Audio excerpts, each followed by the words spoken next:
Life is full of uncertainty. Yet we still need to make choices. In the future, machines will also have to choose in uncertain situations.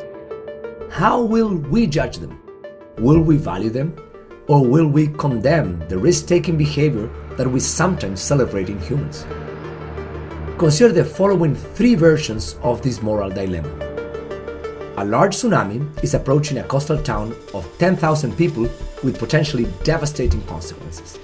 The politician or algorithm responsible for the safety of the town can decide to evacuate everyone with a 50% chance of success or save 50% of the town with 100% success. One option is for the politician or algorithm to try to save everyone, but for the rescue effort to fail. The town is devastated and a large number of people die. Another option is for the politician or algorithm to try to save everyone and to have the rescue effort succeed. Everyone is saved.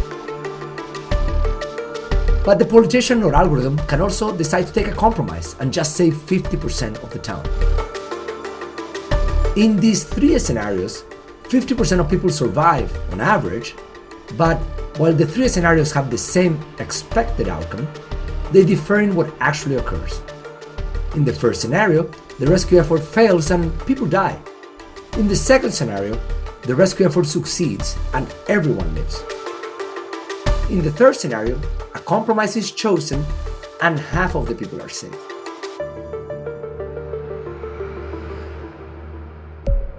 About 150 to 200 people rated one of the 6 possible conditions. Having separate groups of subjects react to each condition reduces the risk of contaminating the results from exposure to similar cases. But how did people judge the actions of machines and humans? When the action involved taking a risk and failing, people evaluated the risk-taking politician much more positively than the risk-taking algorithm. They report liking the politician more, and they consider the politician's decision as more morally correct. They also consider the action of the algorithm as more harmful. People also identify more with the politician, reporting that they would have done the same when the risky choice was presented to them as the action of a human. Surprisingly, people see both the action of the algorithm and that of the politician as equally intentional. In the scenario where the rescue effort succeeds, people see the politician's actions as more intentional. In this situation, they evaluate the politician much more positively than the algorithm. They like the politician more, consider their action as more morally correct, and are more likely to want to hire or promote them.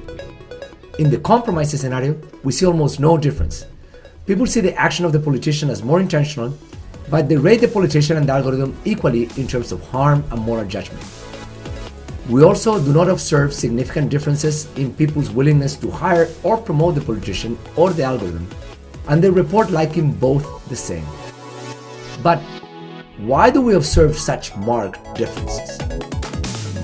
On the one hand, these results agree with previous research showing that people quickly lose confidence in algorithms after seeing them err, a phenomenon known as algorithm aversion. On the other hand, people may be using different mental models to judge the actions of the politician and the algorithm. In the tsunami scenario, a human decision maker, the politician, is a moral agent who is expected to acknowledge the moral status of everyone. Hence, they're expected to try to save all citizens, even if this is risky. Thus, when the human fails, they're still evaluated positively because they tried to do the right thing. A machine in the same situation does not enjoy the same benefit of the doubt. A machine that tries to save everyone and fails may not be seen as a moral agent trying to do the right thing, but rather as a defective system that erred because of its limited capacities. Similarly, when the rescue effort succeeds, the human gets rewarded for doing the right thing. The success of the machine is taken more for granted. In simple words, in the context of a moral dilemma, people may expect machines to be rational and people to be human.